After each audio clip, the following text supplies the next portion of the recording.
150 സങ്കീർത്തനത്തിൽ ഇല്ലാത്ത ഒരു തലക്കെട്ടാണ് 9-ാം സങ്കീർത്തനത്തിലുള്ളത്.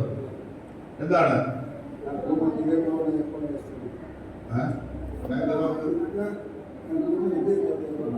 പുത്രമരണ രാഗത്തിലുള്ള സങ്കീർത്തനം.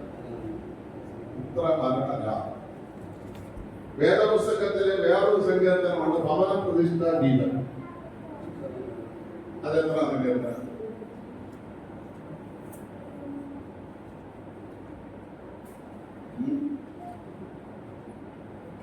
മുപ്പതാം സങ്കീർത്തനം. അതിനകത്തുള്ള ഏറ്റവും വലിയൊരു പ്രത്യേകത ആ സങ്കീർത്തനത്തില് സന്ധ്യയെങ്കിൽ എല്ലാ വീട്ടിലുള്ള അനുഭവമാണ് പറഞ്ഞത്. എന്നാൽ രാവിലെ എണീക്കുമ്പോൾ ഈ കരച്ചിന്റെ അനുഭവങ്ങളെല്ലാം മാറി. എഴുതി ജോലിക്ക് പോകുന്നു, പഠിക്കാൻ പോണത് അതോടെ സ്വസ്ഥത. വീണ്ടും വൈകുന്നേരം ഇതെല്ലാം വന്നില്ല, അതോടെ സ്വസ്ഥത. മനസ്സിലായിട്ട് അപ്പൊ ഇവിടെ ദാവീദിന്റെ മകൻ മരിച്ചു. അപ്പോഴെഴുതപ്പെട്ട സങ്കീർത്തനം ഏത് മോൻ? ഉരിയാവിന്റെ ഭാര്യയായ ബത്ശേബയിൽ ദാവീദിന് ജനിക്കപ്പെട്ട സന്തതി മരിച്ചു. ആ മരിക്കുമ്പോൾ ദാവീദ് പറയുകയാണ്, ഞാനല്ല കുറ്റക്കാരൻ. ഇതിന്റെ 4-ാം വാക്യം ഒന്ന് വായിച്ച. സങ്കീർത്തനത്തിന്റെ 4-ാം വാക്യം.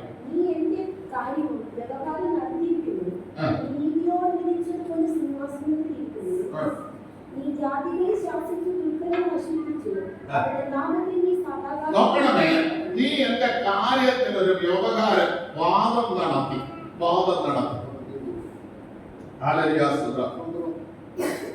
നീ നീതിയോടെ എന്ത് ചെയ്തു? കാര്യങ്ങൾ ക്രമീകരിച്ചു. പക്ഷെ ഞാൻ ഈ ദുഷ്ടത്തരം ചെയ്യാൻ, ഞാൻ ഈ ക്രമം കെട്ട കാര്യം ചെയ്യാൻ ഒരു ദുഷ്ടനുണ്ട്. അവനെ നീ ഇതുവരെ ഒന്നും ചെയ്തിട്ടില്ല.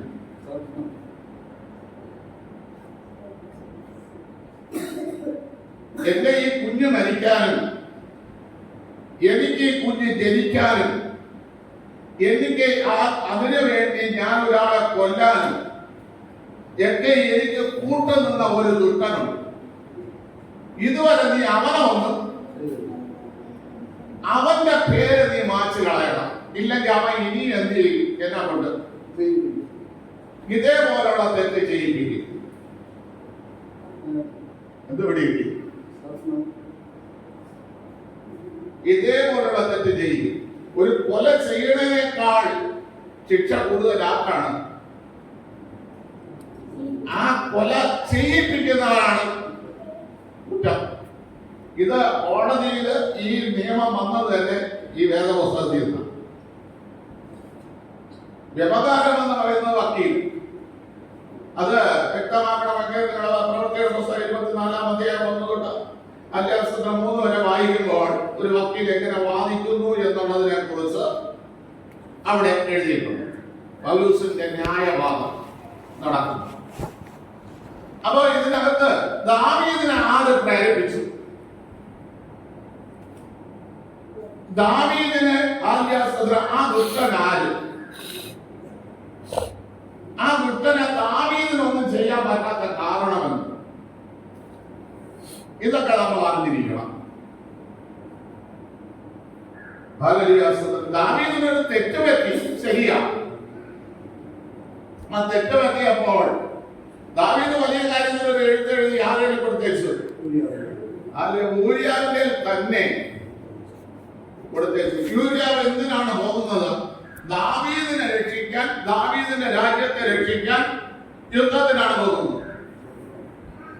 ഈ ലക്ഷ്യം കൊണ്ട് ആരെടുത്തെത്തി?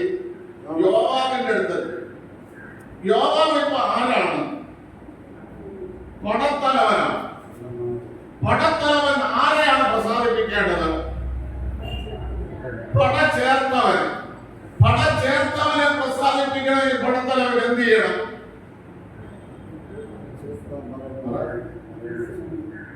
ചട്ടപ്രകാരം നല്ല യുദ്ധം ചെയ്യണം. പടയിൽ ഒരു വ്യക്തിയെ ചേർക്കുന്നത് എന്തിനാ? തന്റെ രാജ്യത്തിലുള്ള ജനത്തിനെ സംരക്ഷിക്കാൻ അല്ലെ യുദ്ധത്തിനായിട്ട് ഒരു സേനാനായകനെ തെരഞ്ഞെടുക്കുന്നത് അല്ലെങ്കിൽ മിൽമീര പോകുമ്പോൾ ഈ രാജ്യത്തിലുള്ള ഏറ്റവും വലിയ ശമ്പളം കൊടുത്ത് മിൽമീരാണ് അവരെ ഇട്ടിരിക്കുന്നത്. തന്റെ ജീവനകാരിക്ക് അമ്മ മരിച്ചാലും ഭാര്യ മരിച്ചാലും മക്കള് മരിച്ചാലും അവിടെ തിരിഞ്ഞു നോക്കരുത്. നിന്റെ ലക്ഷ്യം രാജ്യം മാത്രം, രാജ്യത്തിന്റെ സുരക്ഷിതത്വം മാത്രം. അവിടെ വേറൊരു കാര്യത്തിലേക്ക് നിനക്കെത്തില്ല. അവർക്ക് യുദ്ധം വരുമ്പോൾ മാത്രമേ അവിടെ ജോലിയുള്ളൂ. പക്ഷെ അല്ലെങ്കിലും അവർക്ക് അവിടെ സുഖചാപ്പാട്, അതിന്റെ അസുഖം 6 കുപ്പി ബ്രാൻഡി എല്ലാം ഇട്ട് അതിന്റെ അസുഖം അവന്റെ ഭാര്യയ്ക്ക്, അവന്റെ മക്കൾക്ക്, അവന്റെ അമ്മയ്ക്ക് ഒരു ട്രീറ്റ്മെന്റ് വന്നാൽ, ഒരു രോഗം വന്നാൽ ട്രീറ്റ്മെന്റ് നടത്തി സകല ചെലവും വഹിച്ച് ഒരു മിലിറ്ററിയിലെ ഒരു സോൾജിയറെ അവിടെ ഇട്ടിരിക്കുന്നതിന് കാരണം നിനക്ക് നിന്റെ കുടുംബത്തിനല്ല നീ പ്രാമുഖ്യം കൊടുക്കേണ്ടത്, രാജ്യത്തിലെ ജനത്തിനാണ്. ഒരു മിലിറ്ററിയിലുള്ള ഒരു സേനാനായകൻ അവനെ കുറിച്ച് ഒരു കോടതിക്ക് കേസെടുക്കാൻ വകുപ്പില്ല, ഒരു പോലീസ് സ്റ്റേഷനിൽ അവനെ കുറിച്ച് കേസെടുക്കാൻ വകുപ്പില്ല. അവർക്ക് അവരുടേതായ കോടതിയുണ്ട്, അവർക്ക് അവരുടേതായ ന്യായങ്ങളുണ്ട്, മിലിറ്ററി കോടതിയുണ്ട്. അവർക്ക് മാത്രമേ അതിനകത്ത് കേസെടുക്കാൻ അധികാരമുള്ളൂ. ആ അനുഭവത്തിലാണ് ദൈവം ഒരുത്തരെ പടയിൽ ചേർക്കുന്നത്. അങ്ങനെയാണെങ്കിൽ യോവാബ് തന്റെ കുടുംബത്തെ നോക്കാതെ, തന്റെ ബന്ധുക്കളെ നോക്കാതെ, തന്റെ ഭാര്യയെ കുഞ്ഞുങ്ങളെ നോക്കാതെ ഒരു പടയാളിയെ രക്ഷിക്കേണ്ട ഉത്തരവാദിത്വം ആർക്കുണ്ട്? യോവാബിനുണ്ട്. ആ യോവാബ് തന്റെ ആദ്യാസ്ത്രം ചെയ്യുന്ന അമ്മ അവന്റെ ലെറ്റർ കിട്ടിയപ്പോൾ തിരിഞ്ഞും പിരിഞ്ഞും നോക്കാതെ അവനെ എവിടെ കയറ്റിവിട്ടു? പടം മുറുകിയെടുത്ത് കയറ്റിവിട്ടിട്ട് ആള് പറഞ്ഞു. അവൻ ദുഷ്ടനല്ലേ? ദാവീദിനേക്കാൾ ദുഷ്ടനല്ലേ യോവാബ്? ഇവിടെ ദാവീദ് തന്നെ ദൈവത്തോട് പ്രാർത്ഥിക്കുകയാണ് ഈ ദുഷ്ടന്റെ പേര് മാറ്റിയാണ്. ഓർത്തോളം നമ്മൾ ഓരോ കാര്യങ്ങൾക്ക് വേണ്ടി ആരെങ്കിലും സ്ക്രൂ കയറ്റി ആരെങ്കിലും പൊക്കി പറഞ്ഞു വിടുമ്പോൾ പോകുന്നവനേക്കാളുള്ള ശിക്ഷ വീട്ടിൽ നിന്ന് അതിന്റെ തന്ത്രം മെനഞ്ഞ് കൊടുത്തുവിട്ട നിരക്കാണെന്ന് നീ മനസ്സിലാക്കാതിരിക്കരുത്. മനസ്സിലായ തന്ത്രം മെനഞ്ഞ് പറഞ്ഞു വിട്ടവരാണ് അതിനേക്കാൾ വലിയ ശിക്ഷയെന്ന് ദാവീദ് സ്വർഗ്ഗരാജ്യത്തിൽ യോവാബ് വീഴും. അത് യോവാബ് എങ്ങനെ വീഴും? ദുഃഖത്തോടെ അവന്റെ നര അതിന് കാരണമായി ദാവീദ് കയറി.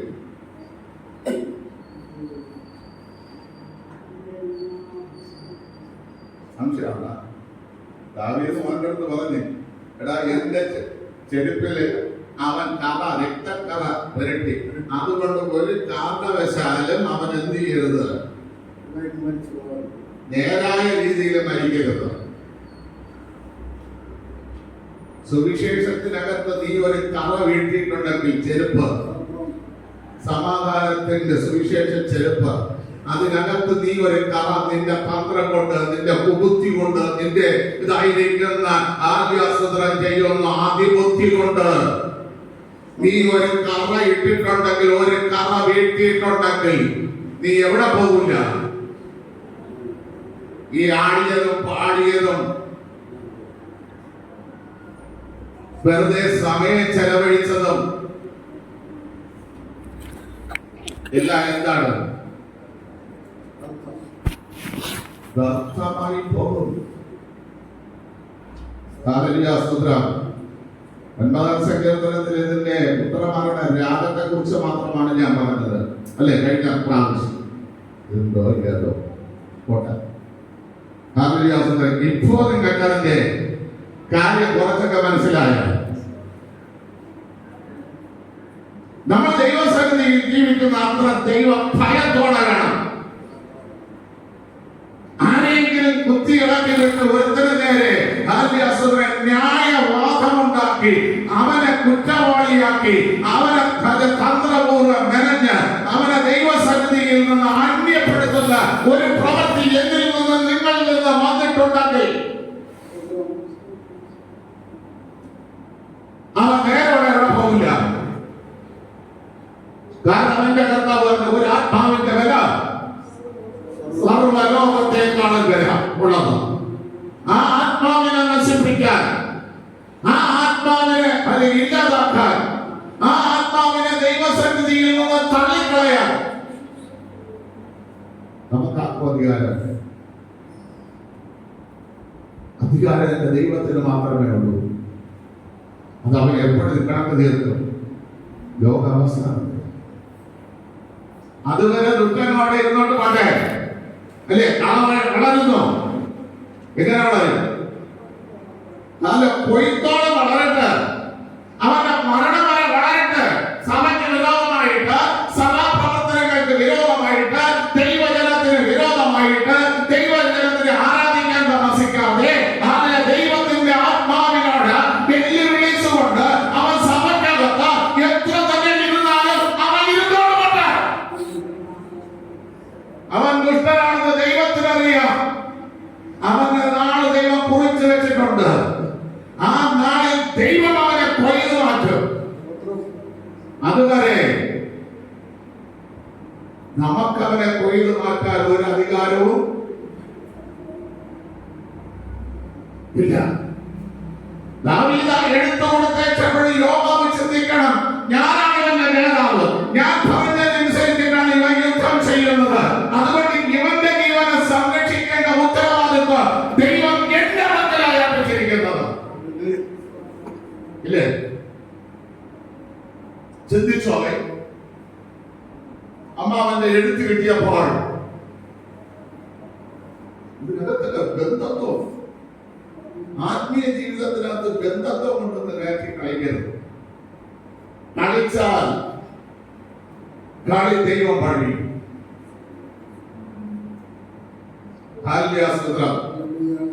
ആത്മീയ ജീവിതത്തിനകത്ത് ബന്ധത്വം ഇല്ല. നീ രക്ഷിക്കപ്പെട്ട് സ്നാനപ്പെട്ട് കഴിഞ്ഞാൽ നിനക്ക് ഒറ്റ ബന്ധമേ ഈ ലോകത്തിലുള്ളൂ. എന്റെ ദൈവം നിന്നോടുകൂടെ ഇരിക്കാമെന്ന പരിശുദ്ധാത്മാവ്. ആ പരിശുദ്ധാത്മാവിന് വിരോധമായിട്ട് നീ ഒന്നും പ്രവർത്തിക്കരുത്. അത് ആ പരിശുദ്ധാത്മാവിനെ ദുഃഖിപ്പിക്കുന്ന ഒരു കാര്യവും നീ ചെയ്യരുത്. എന്റെ ദൈവം ഈ ലോകത്തിൽ ക്ഷമിക്കില്ല, വരുവാനുള്ള ലോകത്തിലും ക്ഷമിക്കില്ല.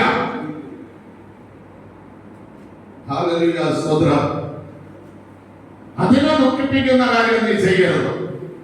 ഈ ലോകത്തിൽ നിനക്ക് തുണയായിട്ട്, നിനക്ക് മുമ്പോട്ട് പോകാനുള്ള വഴികാട്ടിയായിട്ട്, നിനക്ക് ആലോചന പറഞ്ഞു തരാനായിട്ട്, നിന്റെ ഭാവത്തെ ഉണർത്താനായിട്ട് ദൈവം നമുക്ക് ഏൽപ്പിച്ചിരിക്കുന്ന ഏക ബന്ധു, ഏക കൂട്ടുകാരൻ, ഏക സ്നേഹിതൻ പരിശുദ്ധാത്മാവ്.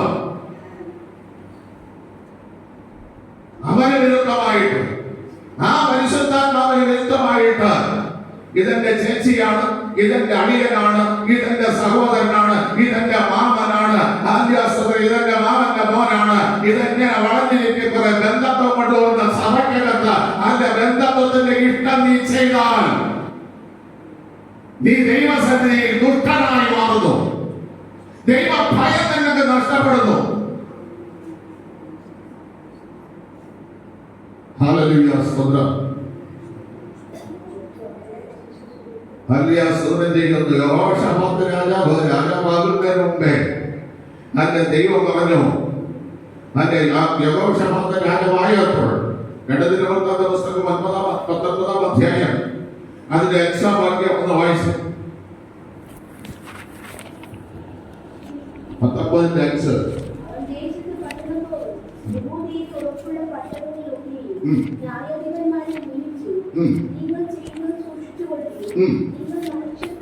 നിങ്ങൾ മനുഷ്യർക്കല്ല, യഹോവയ്ക്ക് വേണ്ടി അത്ര ന്യായപാലനം അല്ല. നമ്മൾ ചെയ്യുന്നതല്ല ആർക്ക് വേണ്ടിയാണ്? ഇവിടെ രാജവന്റെ രക്ഷ പറഞ്ഞതിന് വേണ്ടിയില്ല, ദൈവത്തിന് വേണ്ടി. പ്രസാദത്തിന് വേണ്ടിയല്ല, ദൈവത്തിന് വേണ്ടി. ദൈവം എന്ത് പദ്ധതി രാജവണ്ണന്റെ വീട്ടിൽ ആവിഷ്കരിച്ചിരിക്കും, റസാനന്റെ വീട്ടിൽ ആവിഷ്കരിച്ചു, അത് നിറവേറാൻ വേണ്ടിയിട്ടാണ് എന്റെ ശുശ്രൂഷ. അല്ലാതെ രാജവണ്ണന് ഒരു വലിയ വീട് വേണം, ഒരു കാറ് വേണം, അല്ലെങ്കിൽ അങ്ങോട്ട് പോകുമ്പോ പുതിയ വണ്ടി വേണം. ഇനിയിപ്പോ സർക്കാർ കൊണ്ടുവരാൻ പോകുന്ന 7 വർഷത്തിലായിരിക്കുന്ന അണ്ടിയെയും എല്ലാം വിറ്റ് നൽകിക്കൊള്ളാൻ, പുതിയതെടുത്തോളാൻ. കേന്ദ്ര സർക്കാരിനൊന്ന് ഓർഡർ ഇറങ്ങും ഗാന്ധാരി. അപ്പൊ 7 വർഷത്തേക്ക് മുമ്പുള്ള വണ്ടികളെല്ലാം എന്ത് ചെയ്യണം? വണ്ടി പെരുമ കൂടുതലെന്ന് റോഡിൽ കൂടാൻ. ഹല്ലേലൂയ, സ്തോത്രം. അല്ല, ബൈക്ക് ആക്ടിവൊക്കെ ഉണ്ട്, കാറില്ല. അപ്പൊ ഹല്ലേലൂയ, സ്തോത്രം ചെയ്യുന്നു. പ്രിയ ദൈവമക്കളെ, ദൈവം എന്തും നിങ്ങളുടെ ജീവിതത്തിൽ നിവർത്തിക്കാൻ ആഗ്രഹിക്കുന്നു അതിനെ ചെയ്തു തരാനാണ് ഞാൻ ശുശ്രൂഷിക്കേണ്ടത്. അല്ലാതെ നിങ്ങളുടെ ഇഷ്ടത്തിനല്ല, നിങ്ങളുടെ ആഗ്രഹത്തിനുമല്ല, നിങ്ങൾ പോകേണ്ട വഴിയിലല്ല ഞാൻ നടക്കേണ്ടത്. ദൈവം നിങ്ങളെ കുറിച്ച് ആഗ്രഹിക്കുന്ന ഒരു വഴിയുണ്ട്, ആ വഴിയിൽ കൂടെ. ഇത് യോശാഫാത്ത് ഇത് പറയാൻ കാരണം എന്താ? അടുത്ത വാക്യം കൂടെ വായിച്ചേ.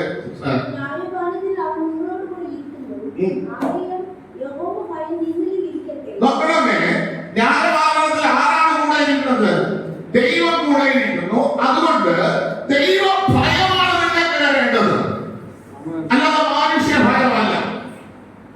ദൈവത്തെ ഭയപ്പെട്ടിട്ടാണ് ശുശ്രൂഷ ചെയ്യാൻ, ദൈവത്തെ ഭയപ്പെട്ടിട്ടാണ് വചനം വായിക്കാൻ, ദൈവത്തെ ഭയപ്പെട്ടിട്ടാണ് പ്രാർത്ഥിക്കാൻ, ദൈവത്തെ ഭയപ്പെട്ടിട്ടാണ് കൂട്ടായ്മ ആചരിക്കാൻ, ദൈവത്തെ ഭയപ്പെട്ടിട്ടാണ് അപ്പം തുറക്കാൻ. ആ ഭയമില്ലെങ്കിൽ ഇതൊന്നും ചെയ്യരുത്. ദൈവ ഭയമില്ലെങ്കിൽ പള്ളിയിൽ വരണം. ദൈവ ഭയമില്ലെങ്കിൽ ഹല്ലേലൂയ സ്തോത്രം ചെയ്യുന്ന കൂട്ടായ്മ ആചരിക്കരുത്. ദൈവ ഭയമില്ലെങ്കിൽ അപ്പം തിരുമേശ എടുക്കരുത്. ദൈവ ഭയമില്ലെങ്കിൽ പ്രാർത്ഥിക്കരുത്. ദൈവ ഭയം എപ്പോഴും മുമ്പിലുണ്ടാകണം. ദൈവഭയം. കാരണം എല്ലാത്തിനും കൂടെ ഇരിക്കുന്നവൻ ദൈവമാണ്. ആ ദൈവത്തിന് നിങ്ങളെ തകർക്കാനും കഴിയും, ആ ദൈവത്തിന് നിങ്ങളെ അനുഗ്രഹിക്കാൻ കഴിയും. ആ ഭയം ഉണ്ടായിരിക്കണം. ഞാൻ വിവാഹം കഴിക്കുന്ന മുന്നോട്ട് വരുന്ന എല്ലാ കുഞ്ഞുങ്ങളും എന്റെ മോനോട് പറഞ്ഞൊരു കാര്യമുണ്ടാകും. സന്തോഷമാണ്, ക്ഷീണമുണ്ടാകുന്ന തലേദിവസത്തെ ക്ഷീണം, ഇന്നത്തെ ക്ഷീണം അല്ല, സന്തോഷത്തിന്റെ ഒരു നിമിഷത്തിലേക്ക് കടക്കുകയാണ്. പക്ഷേ ആ മുറിക്കാർ 10 മിനിറ്റെങ്കിലും ഈ സന്തോഷത്തിന്റെ ദിനം തന്ന ഈ ഇങ്ങനെ ഒരു മകനീയ ഭാഗ്യം എനിക്ക് ഒരുക്കി തന്ന ദൈവത്തോട് പ്രാർത്ഥിച്ചിട്ടാണ് നിന്റെ കുടുംബ ജീവിതം തുടങ്ങാൻ.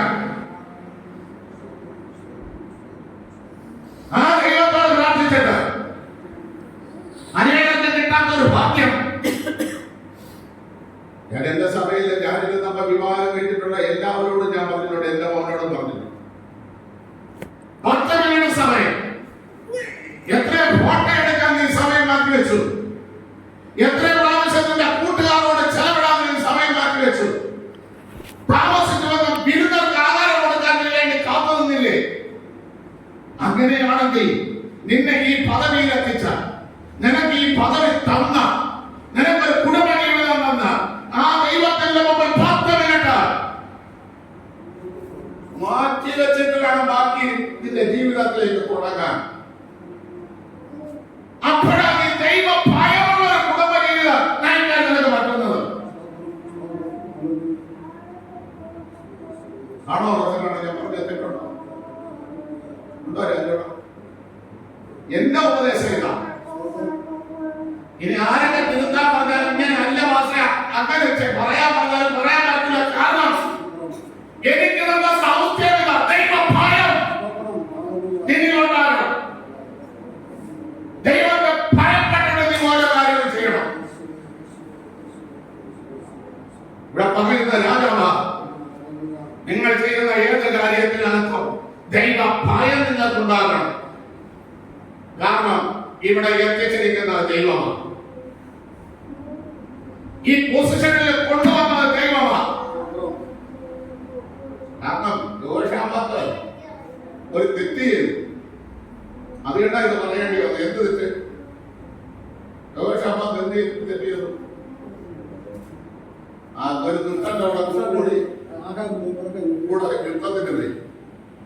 അവിടെ ചെന്ന അവിടെ സിംഹാസന പാളയത്തിൽ വെച്ച് ഇവനാണ് രാജാവെന്ന് പറഞ്ഞുകൊണ്ട് അവൻ ചെയ്ത വേലയല്ല. അവന്റെ ഡ്രസ് ഇവൻ കൊടുത്ത് ഇവന്റെ ഡ്രസ് മാറ്റിയെടുത്തു. ഇവനാണ് രാജാവെന്ന് പറഞ്ഞുകൊണ്ട് എല്ലാവരും കൂടെ കയറി വന്ന് യഹോശാഫാത്തിനെ കൊല്ലാൻ അടുത്തപ്പോൾ അവിടെ നിന്നുകൊണ്ട് അവൻ നിലവിളിച്ചു ദൈവത്തോട്, ദൈവമേ, ഞാനല്ല രാജാവ്, എന്നെ വിട്ടുവേഷം ചിന്തിച്ചതാണ്, എന്നെ ഈ അപകടത്തിൽ നിന്ന് രക്ഷിക്കണമേ. ദൈവം അവനെ രക്ഷിച്ചു. രക്ഷിച്ച് വീട്ടിൽ വന്ന് കയറിയപ്പോൾ ദൈവം ആരെയും കൂടെ വിട്ടു? പ്രവാചകനെയും കൂടെ വിട്ടു.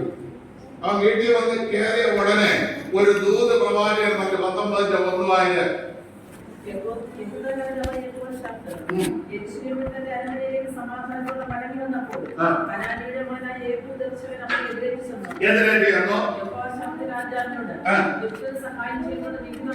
ഇതാരാണ്?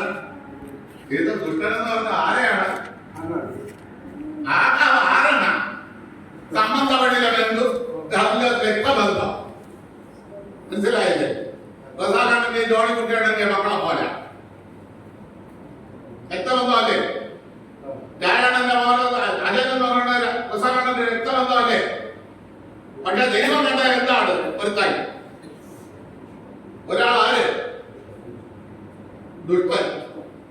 അവന് സഹായം ചെയ്യുന്നത് നമ്മൾ എത്രയോ വട്ടം അങ്ങനെയുള്ള ദുഷ്ടന്മാർക്ക് സഹായം ചെയ്തിട്ടുണ്ടെന്ന് ഓർക്കണം. എത്ര പ്രാവശ്യം സുവിശേഷത്തിൽ രക്തക്കറ വീഴുമോ?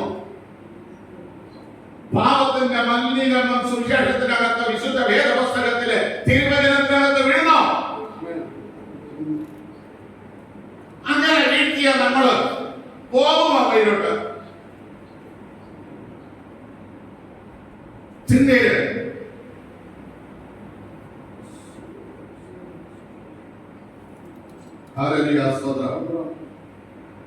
ദൈവ ഭയം നിങ്ങളിലുണ്ടാകണം. എന്നെ കാണുന്ന ഒരു കണ്ണ് ഉയരുണ്ട്. ഈ ലോകത്തിലെ പലരെയും എനിക്ക് മറയ്ക്കാം,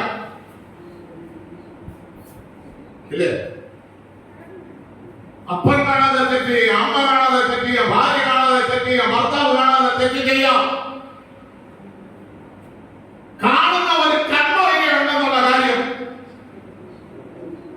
മറന്നു പോകരുത്. നീ മറന്നു പോകരുത്. നീ വീട്ടിൽ വന്ന് കയറിയ ഉടനെ മൂന്ന് വരും.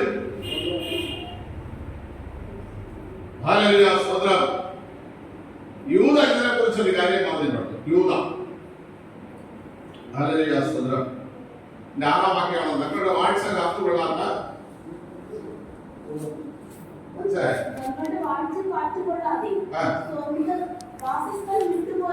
വാസസ്ഥലം വിട്ടുപോയ നമ്മൾ ആരാണ്? നമ്മളെ രക്ഷിക്കപ്പെട്ട് സ്നാനപ്പെട്ട് വന്നപ്പോൾ നമുക്ക് ഏത് പദവിയാണ് തന്നത്? ദൂതന്മാർക്കുള്ള പദവി.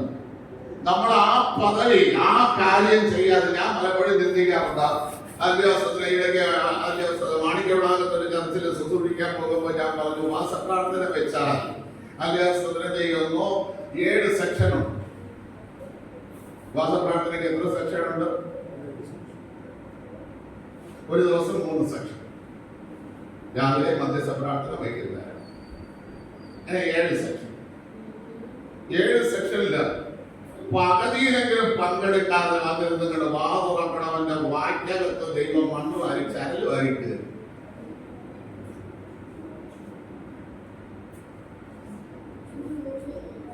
നീ ഇപ്പം കഴിക്കുന്ന ആഹാരം വ്യാജത്താൽ നേടിയ അപ്പവും മീൻ, ഇത് സ്വപ്ന ദിവസം കഴിയുമ്പോ എന്തായി മാറുമെന്ന് പറഞ്ഞിട്ടുണ്ട് വചനം. എന്തായി മാറും? ചരലായി മാറും.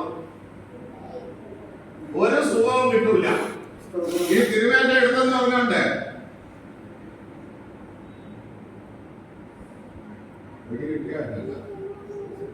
ഇത്രയും അടുപ്പിച്ച് ഞാൻ പറഞ്ഞ അടുത്ത തിരുവേശിക്കുന്നില്ല. ആളില്ലാതെ ഞാൻ വാഴ്ത്തി കൊടുത്തിട്ട് പോകേണ്ടി വരും. അതുകൊണ്ട് മറ്റൊരിടത്ത് ഞാൻ പറഞ്ഞതിനെ നിങ്ങൾ സൂചിപ്പിച്ചത് ഫ്ലൂയിഡ് തന്നെ. ഹല്ലേലൂയ, സ്തോത്രം. തങ്ങളുടെ വാഴ്ച കാത്തുകൊള്ളാത്ത ദൂതന്മാരെ തനിക്ക് വേണ്ടി ശുശ്രൂഷ ചെയ്യുവാൻ, തന്നിന്റെ അടുക്കൽ നിൽക്കുവാൻ, തന്റെ ആജ്ഞ നിവർത്തിക്കുവാൻ വേണ്ടി ദൈവം താനെ സൃഷ്ടിച്ച ദൂതന്മാരാക്കി ദൈവമക്കളെ ഓരോരുത്തരെ മാറ്റിയിരിക്കുമ്പോൾ, ആ മാറ്റിയിരിക്കുന്ന നമ്മൾ ആ ദൈവവചനത്തിന്റെ വാഴ്ചയ്ക്കല കാരണം, ആ തേടല കാരണം. മനസ്സിലായ? അതിനകത്താവണം നമ്മൾ. ഇല്ല എങ്കിൽ അല്ല 12 വാക്യമാര്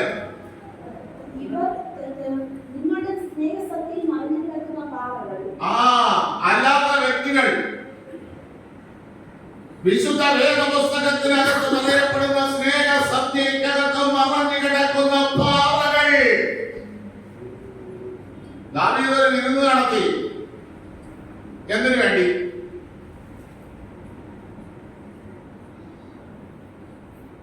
എല്ലാവരും ഗുരിയാവിന്റെ ഭാര്യയുടെ വിരുന്ന് പങ്കിക്കൊണ്ടിരിക്കുക, വേറെ ഒരു വിരുന്ന് കഴിച്ചു. അതാണ് ഞാൻ ചോദിക്കുന്നത്.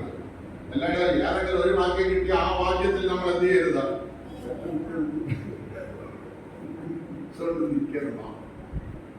അല്ല, അബ്നേർ തന്നോട് സഖ്യയിലേക്ക് വന്നപ്പോൾ അബ്നേറിനെ കൊട്ടാരത്തിനകത്ത് കൊണ്ടുവന്ന് ആഹാരം കൊടുത്ത് പാനീയം കൊടുത്ത് വിരുന്ന് കഴിച്ചു വിട്ടു.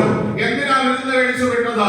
തന്റെ ഭാര്യ മീകാളിനെ കൊണ്ടുവരാൻ, താൻ സ്നേഹിച്ച മീകാളിനെ കൊണ്ടുവരുവാൻ 200 ഫെലിസ്ത്യരുടെ അഗ്രചർമ്മം കൊടുത്ത്, ഞാൻ നേടിയ എന്റെ ഭാര്യയെ എനിക്ക് വേണം, അവളെ നിന്റെ യജമാനൻ മറ്റൊരാളിന് കൊടുത്ത് അവിടെ നിന്ന് നീ എന്നെ കൊണ്ടുവന്നില്ലായെങ്കിൽ ആദ്യാസ്തോത്രം ചെയ്യുന്നു, നീ എന്നെ ഇനി കാണുമ്പോൾ നിന്റെ തല കാണില്ല എന്നൊരു വിരുന്ന് കൊടുത്തിട്ട് അവനെ വിട്ടു. എന്നാൽ സ്വപ്നം കഴിഞ്ഞപ്പോൾ ആര് വന്നു? യോവാബ് വന്നു. യോവാബ് വന്നു ചോദിക്കുന്നു, അബ്നേർ ചെയ്തത് നിനക്ക് അറിഞ്ഞൂടെ? നീ എന്തിനാ അവനെ വിട്ടു? എന്തൊക്കെ ഒരു രാജാവിന്റെ അടുത്ത് ചോദിക്കുന്ന ബന്ധത്വം അമ്മാവനെന്നുള്ള രീതിയിൽ അവൻ ചോദിച്ചു, നീ എന്തിനാ അവനെ വിട്ടു? സ്വപ്നം കഴിഞ്ഞപ്പോൾ യോവാബ് ആളെ വിട്ട് അബ്നേറിനെ വരുത്തി. ഭാര്യയെ കൊണ്ടുവരാൻ പോയവനാണ്.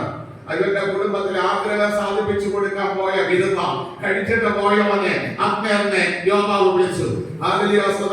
രാജാവിനോട് സഖ്യത കൂടിയത് കണ്ട് ഇവൻ ചിന്തിച്ചു, ഇവൻ എന്നോട് സഖ്യത കൂടാനായിരിക്കും വിളിക്കുന്നത് എന്ന് ഇടുപ്പിൽ വെച്ചിരുന്ന കടാര പിച്ചു എടുത്ത് യോവാബ് അബ്നേറിനെ സ്നേഹത്തിൽ വിളിച്ചിട്ട് അവന്റെ ചങ്കിൽ കുത്തിയിറക്കി. എന്തിന്? അവന്റെ സഹോദരനെ കൊന്നതിനുള്ള പ്രതികാരം.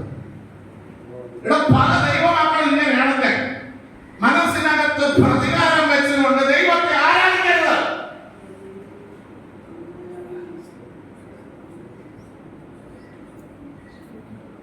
ഹല്ലേലൂയ, സ്തോത്രം.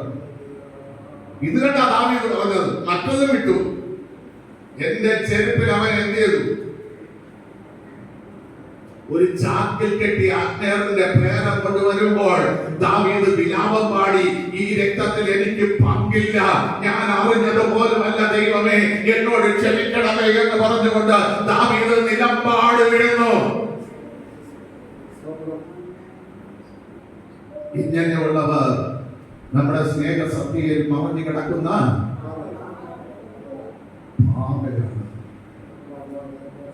പാറയാണ്. അടുത്ത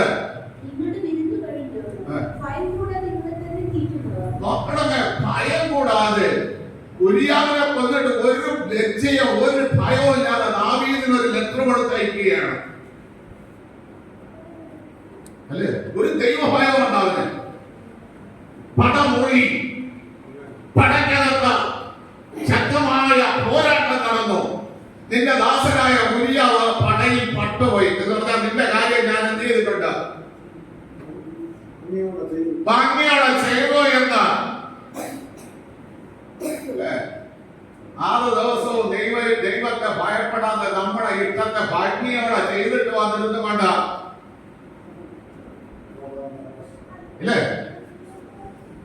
ഭയം ഉണ്ടാകണമെന്ന് 6 ദിവസം നിങ്ങളുടെ ഇഷ്ടത്തിന് നിങ്ങളുടെ കാര്യങ്ങൾ ഭംഗിയോടെ ചെയ്തിട്ട് ഒരു ഞായറാഴ്ച വന്നിരുന്ന ഭയം ഹല്ലേലൂയ, സ്തോത്രം. ഇതുകൊണ്ടൊന്നും ദൈവത്തെ പ്രസാദിപ്പിക്കാമെന്ന് ചിന്തിക്കരുതേ പ്രിയ ദൈവമക്കളെ. അല്ലെ, എന്റെ സഹോദരങ്ങൾ എന്നുള്ള നിലവാരത്തിലല്ല ഞാൻ പറയുന്നത്. നിങ്ങൾ വിശ്വാസി, ഞാൻ പാസ്റ്റർ എന്നുള്ള നിലവാരത്തിലല്ല. എന്റെ മൂത്ത ജ്യേഷ്ഠന്മാരും എന്റെ അനിയന്മാരും എന്റെ കുഞ്ഞനിയത്തിമാരും എന്നുള്ള ബന്ധത്തിലായിരുന്നു. ഹല്ലേലൂയ, സ്തോത്രം. തങ്ങൾ ഭയം കൂടാതെ ഒരു ലെറ്റർ ദാവീദിന് അയച്ചു കൊടുത്തു. ഞാൻ നീ പറഞ്ഞ കാര്യം ദൗത്യം ഭംഗിയോടെ ഇവിടെ യൂദ പറയുന്നു. അടുത്ത നോക്കണമേ, ഇതിന്റെ വ്യാഖ്യാനം എന്ന് പറഞ്ഞാൽ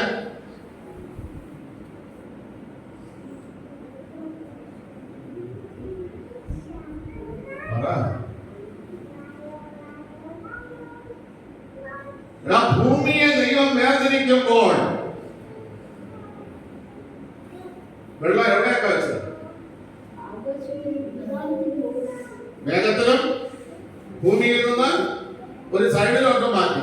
ദൈവം വെച്ച വെള്ളത്തെ ഇല്ലാതെ ഓടുന്ന മേഘങ്ങളെന്ന്, അതായത് തക്ക സമയത്ത് ഭൂമിക്ക് മഴ കൊടുത്ത് നല്ല സസ്യങ്ങളെ മുളപ്പിക്കുവാൻ, നന്മയുണ്ടാക്കാൻ ദൈവം വെച്ച വെള്ളം നഷ്ടപ്പെടുത്തിയവർ, ദൈവം വെച്ച അനുഗ്രഹത്തെ നഷ്ടപ്പെടുത്തിയവർ. ഇന്ന് ഞാൻ ദുഃഖകരത്തോടെ പറയട്ടെ, എന്റെ മുമ്പിൽ ഇരിക്കുന്നവരെല്ലാം ദൈവം തന്ന അനുഗ്രഹത്തെ നഷ്ടപ്പെടുത്തിയിട്ട്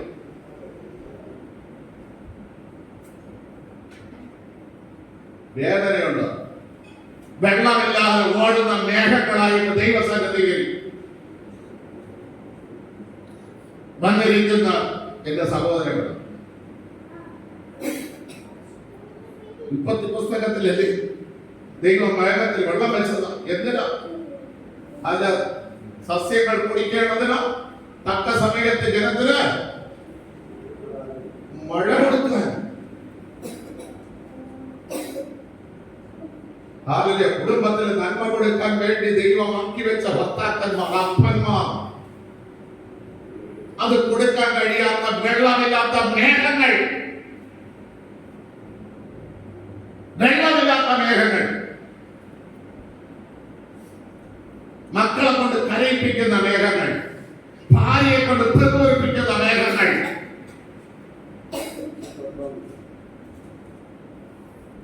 മനസ്സിലായില്ലേ? നമ്മൾ ഇങ്ങനെയൊന്നും ഈ വാക്യത്തിൽ എന്ത് ചെയ്തിട്ടില്ല പാസ്റ്റേ. ഇങ്ങനെയാണോ ചിന്തിച്ചോണ്ടിരിക്കുന്നത്?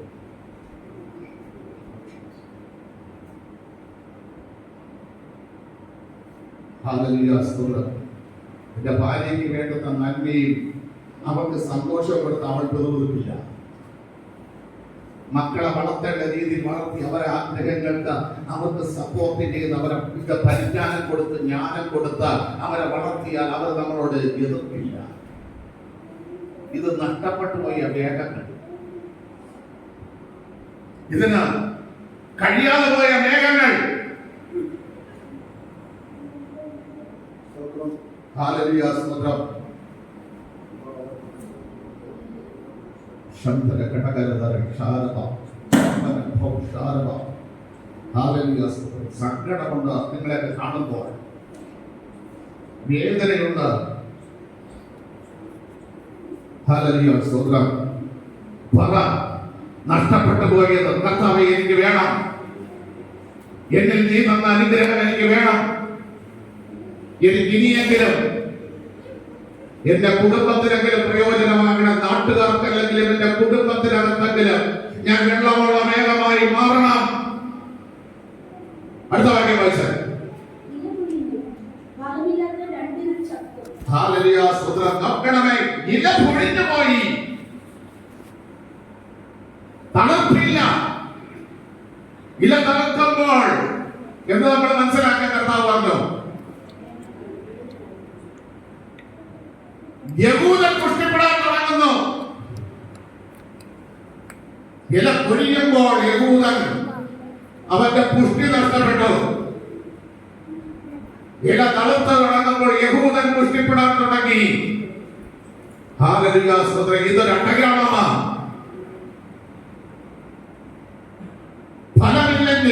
ദൈവശാപം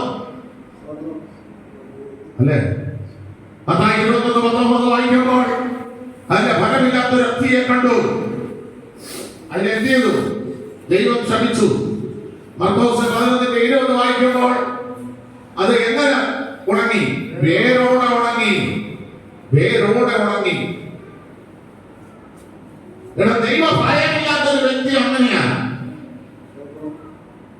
വേരോടെ ഉണങ്ങും.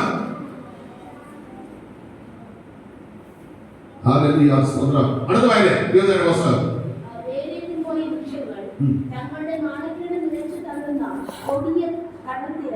നോക്കണമേ, തങ്ങളുടെ നാണക്കേട് നുരച്ചു നിൽക്കുന്ന കൊടിയ അതെന്തിനാണ് ഈ കൊടിയ കടത്തീരങ്ങൾ? അത് ഞങ്ങളൊക്കെ പറഞ്ഞ ക്ലാസിക്കാരെ വാദത്ത് കണ്ടുപിടിച്ച് വന്നിട്ട് കണ്ട് ഞങ്ങളെടുത്ത് ചോദിച്ചാൽ ആരും ആ സ്വതന്ത്രം ചെയ്യുന്നു അല്ലേ? അങ്ങനെയാണ്.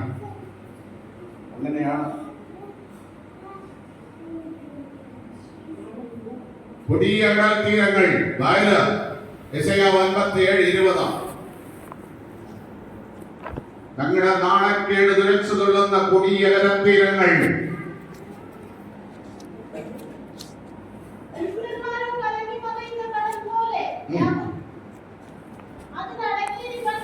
ദുഷ്ടന്റെ ഹൃദയം കലങ്ങി മറിയുന്ന ഹൃദയം പോലെ. അതായത് ദൈവം തന്ന നന്മ നഷ്ടപ്പെടുത്തിയിട്ട് ഇപ്പൊ എങ്ങനെ നന്മ ഉണ്ടാക്കാമെന്ന് പറഞ്ഞുകൊണ്ട് കലങ്ങി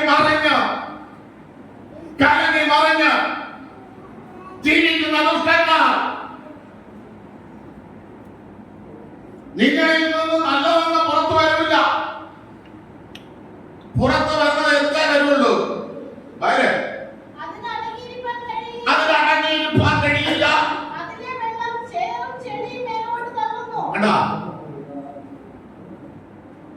നല്ല ഒരു കാര്യം അത് ചെയ്യൂല. കാര്യം വേറെട്ടുപോയി, ഇല ഒഴിഞ്ഞു പോയി, ഫലമില്ല, ദൈവം നിർത്തിയ വെള്ളമില്ല.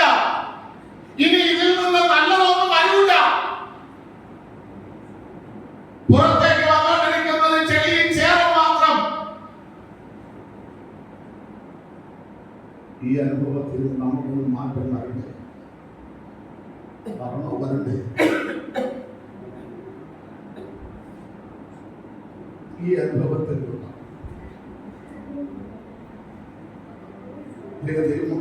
ഹൃദയപരമായിട്ടൊന്ന് ആലോചിച്ച് നോക്കാം. ഈ അനുഭവത്തിൽ നിന്ന് എനിക്ക് മാറ്റം വരണം, എന്റെ കുടുംബത്തിൽ മാറ്റം വരണം, എന്റെ തലമുറയിൽ മാറ്റം വരണം, എന്റെ ജീവിതത്തിൽ മാറ്റം വരണം എന്ന് നമുക്ക് ആഗ്രഹിച്ച് തുടങ്ങിക്കൂടെ?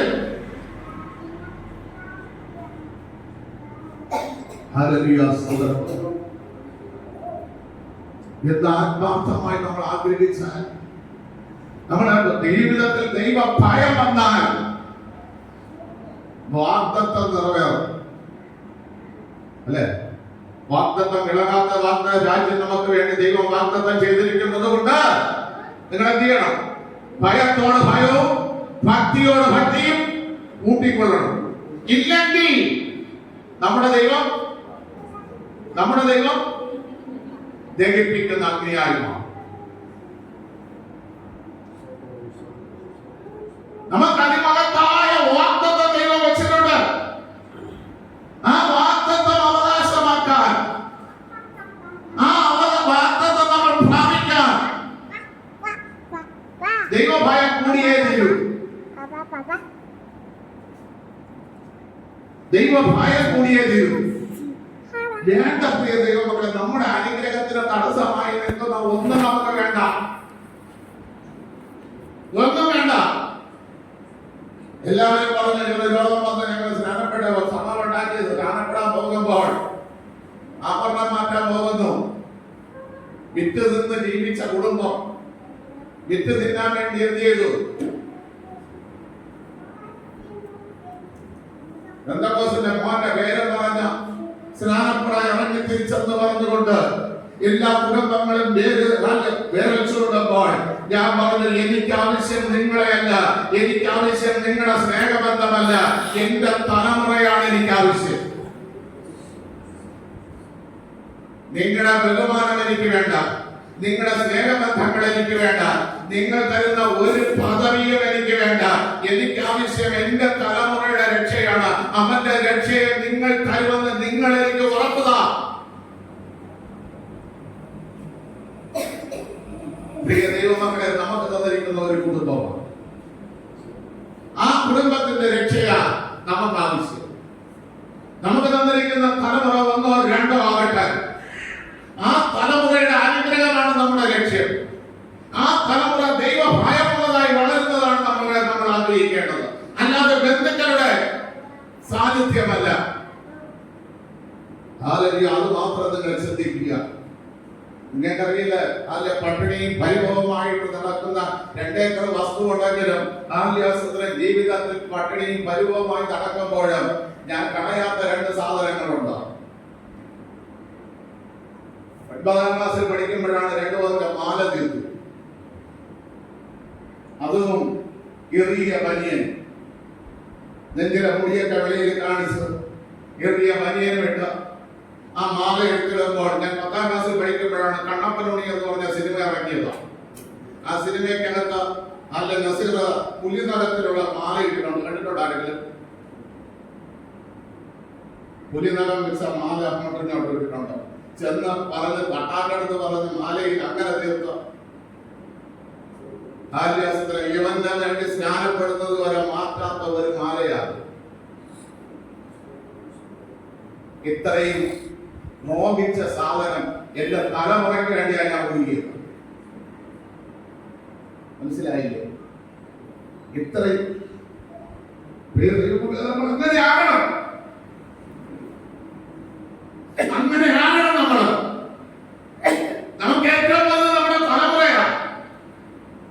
ദൈവം നമ്മുടെ വംശം നിലനിർത്താൻ ദൈവം തന്നിരിക്കുന്ന തലമുറയാണ് നമുക്ക് മുഖ്യം, അല്ലാതെ നമ്മുടെ ബന്ധുക്കളല്ല, നമ്മുടെ ചർച്ചക്കാരല്ല. അതിന് ദൈവം എന്ത് പറയുന്നു?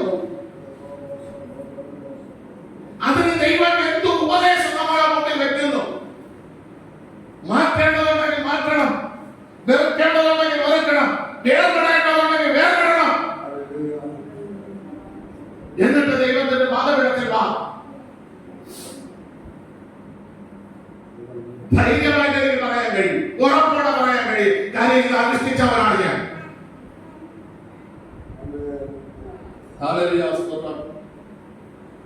അല്ലാത്ത ദുഷ്ടനായി നമ്മൾ മാറരുത്, ദൈവഭയമില്ലാത്തവരായി മാറരുത്. ദൈവഭയം നമുക്കുണ്ടാകണം. കർത്താവേ നമസ്കാരം എടുത്തെന്ന് പറഞ്ഞുകൊണ്ട് കാര്യമായില്ല. അതേ ദൈവക്ക് ഏറ്റവും വലുത് അവിടെ മുമ്പിൽ കണ്ട മോള. ആശിസിന് ഏറ്റവും വലുത് അവിടെ മുമ്പിൽ കിടന്ന 2 തലമുറയാ. പ്രത്യാശ വെച്ചിട്ടില്ല, അല്ലെ ദൈവം സഹായിക്കാൻ 9 മാസം കഴിയുന്ന ദൈവം 2 തലമുറയെ ജന്മം കൊടുക്കും. പ്രത്യാശ. ഇനി ഇവർ 2 പേരാണ് നിങ്ങളുടെ ജീവിതത്തിലെ ഏറ്റവും വലിയ സമ്പത്ത്, ഇല്ലേ? അതാ വേറെ എന്തെങ്കിലും ഉള്ളതല്ല. നിങ്ങളുടെ ജീവിതത്തിലെ ഏറ്റവും വലിയ സമ്പത്ത് ഈ തലമുറയാണ്. ദൈവം കണക്ക് ചോദിക്കുന്നത് ഇവരെ വെച്ചാണ് നിങ്ങളോട് കണക്ക് ചോദിക്കുന്നത്. ഞാൻ നിന്റെ വളർത്തുന്ന ദാനമുണ്ട്, ദാനം. നിനക്ക് തന്ന പ്രതിഫലമുണ്ട്, നിനക്ക് തന്ന അവകാശമുണ്ട്. അതെവിടെ എന്ന് ദൈവം ചോദിച്ചാൽ നാണം കെട്ട് തല കുമ്പിട്ട് ദൈവസന്നിധിയിൽ ചിലര് നിത്യ ലജ്ജയ്ക്കായിട്ടും ഉയർത്തെഴുന്നേൽക്കും, ചിലര് നിത്യ സന്തോഷത്തിനായിട്ടും ഉയർത്തെഴുന്നേൽക്കും. ആ ലജ്ജയ്ക്ക് വേണ്ടി ഉയർത്തെഴുന്നേൽക്കുന്നവരായിട്ട് തീരരുത്. ദൈവം ചോദിക്കുമ്പോൾ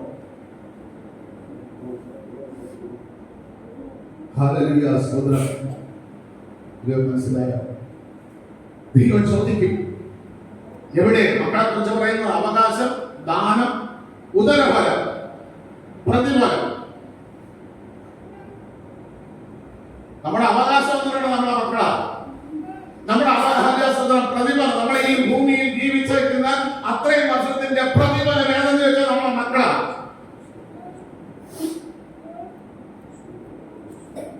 ദൈവം നമുക്ക് സന്തോഷത്തോടെ അനുഭവിക്കാൻ തന്നിരിക്കുന്ന ദാനം ഏതെന്ന് ചോദിച്ചാൽ മക്കളാ.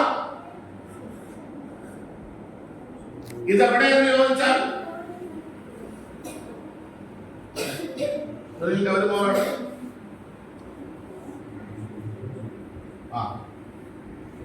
എവിടെ അങ്ങനെ ഹല്ലേലൂയ സ്തോത്രം. ലജ്ജിക്കരുത് നമ്മള്. തല നിവർന്ന് പറയണം, ഇതാ ഞാൻ എന്റെ മക്കള്, ഈ തന്നത് ജഡരക്തത്തോടെയാണ് എന്റെ മക്കളെ തന്നത്. പക്ഷേ അവരെ സഭാമധ്യത്തിൽ കീർത്തിക്കത്തക്ക നിലവാരത്തിൽ ഞാൻ അവരെ യോഗ്യരാക്കി നിന്റെ മുമ്പിൽ കൊണ്ടുവിട്ടിട്ടുണ്ട്. അങ്ങനല്ലേ എബ്രായലേഖനം 2-ാം അധ്യായത്തിൽ പറയുന്നത്? മക്കൾ ജഡരക്തങ്ങളോട് കൂടിയവരാകിയാൽ എന്റെ മന്ത്രം അല്ലെ മറന്നാണ്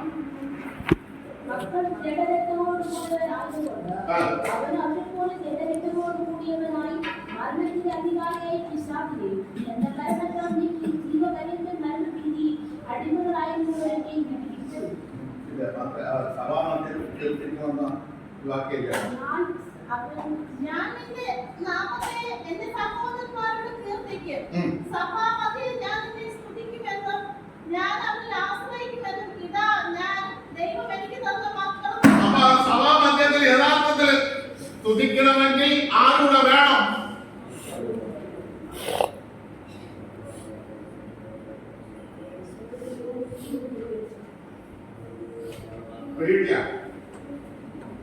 ഞാൻ ഇവർക്ക് പറയുമ്പോൾ ദുർവാചകരിക്കുന്നത് ഭാഷയ്ക്ക് എന്തെങ്കിലും ഇങ്ങനെ വിളിച്ചു പറഞ്ഞാൽ മതി.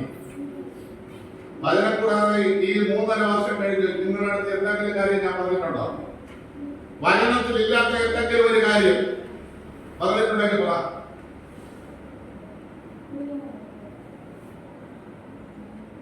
ദൈവം നമ്മുടെ സ്തുതിയെ കൈകേൽക്കണമെങ്കിൽ ദൈവസന്നിധിയിൽ നമ്മൾ ഉള്ളു തുറന്ന് സ്തുതിക്കുന്നവരായി തീരണമെങ്കിൽ ആരുടെ നമ്മളോട് വേണം?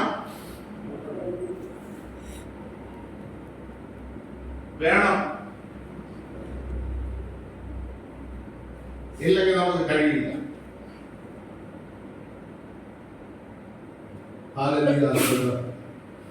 ഞാൻ ചോദിക്കട്ടെ, ദിവസം നേരത്തെ വന്നു, ദിവസം പകുതി മനസ്സെവിടെ?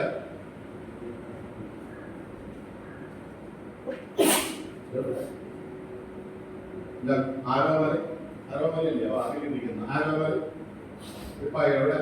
എന്ത് ചായ കുടിച്ച കൂടെ എവിടെ? ബീച്ചിൽ വരുമോ?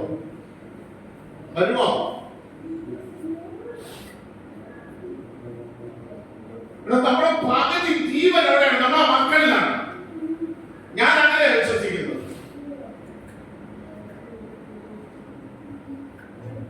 അവരില്ലെങ്കിൽ നമ്മുടെ പകുതി ജീവൻ എന്തിയത്? പോയി. അവരടുത്തോട്ടൊക്കെ നമുക്ക് ചിന്തയില്ല. എന്റെ മോനെ ഞാൻ ചായ കൊടുത്തു, എന്റെ മോനെ കാപ്പി കൊടുത്തു, എന്റെ മോനെ ഞാൻ ആവശ്യമായതെല്ലാം കൊടുത്തു. ഇനി അവനെ കുറിച്ച് ഞാൻ ചിന്തിക്കേണ്ട കാര്യം. പക്ഷെ അടുത്തില്ലെങ്കിൽ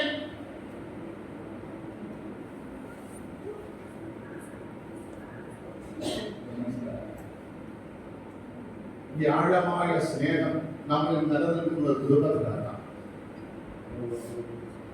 ആഴമായ സ്നേഹം, ആ സ്നേഹത്തിന് വിഘ്നമാകുന്ന ഒരു കാര്യവും അതാ നാളോട് പറഞ്ഞത്. എനിക്ക് സ്നേഹത്തിൽ ദൈവം ഞാൻ തെറ്റാണ് ചെയ്തെങ്കിലും എന്ന തലമുറയുടെ ജീവനെയാണ് ഈ ദുഃഖമുഖാന്തരം എത്തിയത്. ഇവൻ അപ്പോഴെല്ലാം ഒന്ന് തട്ടി വരയ്ക്കെങ്കിൽ ഇത് നീ ചെയ്യാൻ പാടില്ല, കാരണം ഇത് നിന്റെ പ്രജയാണ്, നീ സംരക്ഷിക്കേണ്ടവനാണ് എന്ന് പറഞ്ഞ് എന്നെ ഒന്ന് തട്ടി വരയ്ക്കെങ്കിൽ ഞാൻ ഈ തെറ്റ് ചെയ്യില്ലായിരുന്നു. ചെയ്യുമായിരുന്നു. എന്റെ നീതിബോധത്തെ നഷ്ടപ്പെടുത്തിയവൻ, എന്റെ ന്യായപാലനത്തെ നഷ്ടപ്പെടുത്തിയവൻ, എന്റെ നിഷ്കളങ്കത്തെ നഷ്ടപ്പെടുത്തിയവൻ, ഈ ഈ എന്റെ സഹോദരിയുടെ മകന്റെ നല്ല ഉപദേശം ഇല്ലേ? ദാവീദിന്റെ നീതി നഷ്ടപ്പെട്ടില്ലേ? ദൈവം അവനെ ആഗ്രഹിച്ച പദവി അവന് നഷ്ടപ്പെട്ടില്ലേ? അവന്റെ നിഷ്കളങ്കത്വം നഷ്ടപ്പെട്ടില്ലേ? അവന്റെ ന്യായപാലനം നഷ്ടപ്പെട്ടില്ലേ? ഒരുത്തന്റെ സപ്പോർട്ട് ഇന്ന് പകൽക്കാലം പ്രിയ ദൈവമക്കളെ, നമുക്ക് പലതും നഷ്ടപ്പെടും, പലതും നഷ്ടപ്പെടും. ആരുടെയെങ്കിലും വാക്ക് കേട്ട് നമ്മൾ പ്രവർത്തിച്ചാൽ, ആരുടെയെങ്കിലും ഒക്കെ ഇഷ്ടത്തിന് നമ്മൾ ജീവിച്ചാൽ നഷ്ടപ്പെടും. നമ്മൾ ദൈവസന്നിധിയിൽ കുറ്റക്കാരായി മാറും. ഈ ഒരു ചിന്തയാണ് ദാവീദ് നമ്മളോട് പങ്കുവെക്കുന്നത്. എനിക്ക് ഈ ഉപദേശം പറഞ്ഞു തന്നവൻ, എനിക്ക് കൂട്ടു നിന്നവൻ നല്ലവനല്ല, അവൻ ആരാണ്? ദുഷ്ടനാണ്. അതുകൊണ്ട് ഇനി എനിക്ക് അത് പറഞ്ഞു തരാതിരിക്കാൻ ഇവനെ എന്റെ ജീവിതത്തിൽ നിന്ന് എന്ത് ചെയ്യണം? മായ്ച്ചു കളയണം. ഈ പകൽക്കാലം അങ്ങനെ ഒരു പ്രാർത്ഥന നിങ്ങളുടെ ജീവിതത്തിൽ ഉണ്ടാകട്ടെ. ഹരേന്റെ ജീവിതത്തിലെ ഏറ്റവും വലുത് ഹരേനും ദേവി ഇനി ജനിപ്പാനിരിക്കുന്ന കുഞ്ഞിൽ ജനിച്ചു. അതിനപ്പുറം ഒരു ദുഷ്ടന്റെ ചിന്തയും നിങ്ങളുടെ ജീവിതത്തിൽ കണ്ടു. അതേപോലെ സുനിലിന്റെയും വിജിയുടെയും ജീവിതത്തിലായിരുന്നാലും നിങ്ങളെ കണ്ട് നിങ്ങളുടെ മക്കളാണ്. അത്രയേ ഉള്ളൂ. ബാക്കി എല്ലാവരും അവരവരുടെ ഇഷ്ടത്തിന് വേണ്ടി നമ്മളവർക്ക് സപ്പോർട്ട് ചെയ്യുന്നവരാണ്. അവരുടെ ഇഷ്ടങ്ങൾ നടന്നില്ലെങ്കിൽ നമ്മളെ കൈവേപ്പലെ പോലെ ചവിടി പുറത്ത് കളയും. അതേപോലെ ഡോക്ടറിന്റെ ഭാര്യ എനിക്ക് അവരാണ് പറ്റും. എന്റെ മോനെ എന്റെ മോൻ അവന്റെ ഭാര്യ അവന് നൽകപ്പെട്ട കുഞ്ഞു. അതിനപ്പുറം ഇല്ല. അതിനപ്പുറത്തായിട്ട് വരുമ്പോൾ ഇരുന്ന് ചിന്തിക്കണം. എന്നോട് അവർ പറഞ്ഞ ആലോചന, എന്റെ അപ്പൻ പറഞ്ഞത്, എന്റെ അമ്മ പറഞ്ഞത്, എന്റെ ബന്ധുക്കൾ പറഞ്ഞതാണ്, എന്റെ ഭാര്യയ്ക്ക് വേദനിക്കുന്നതാണ്, എന്റെ മക്കൾക്ക് ദോഷം വരുന്നതാണ്. ഇരുന്ന് എന്ത് ചെയ്യണം? ചിന്തിച്ച് അതിനകത്തുനിന്ന് നല്ലതെടുത്ത് ജീവിതത്തിൽ ദൈവഭയത്തോടെ ജീവിച്ചു നമ്മുടെ തലമുറയെ ദൈവസന്നിധിയിൽ കൊടുത്ത ഇതാ ഞാനും എനിക്ക് തന്ന മക്കൾ സഭാമധ്യത്തിൽ നിന്നെ എന്ന ഒരു ഉറപ്പ് നമ്മുടെ ജീവിതത്തിൽ ഉണ്ടാകട്ടെ എന്ന് പറഞ്ഞുകൊണ്ട് ഈ സംഘത്തിൽ ഞാൻ വിരമിക്കുന്നു.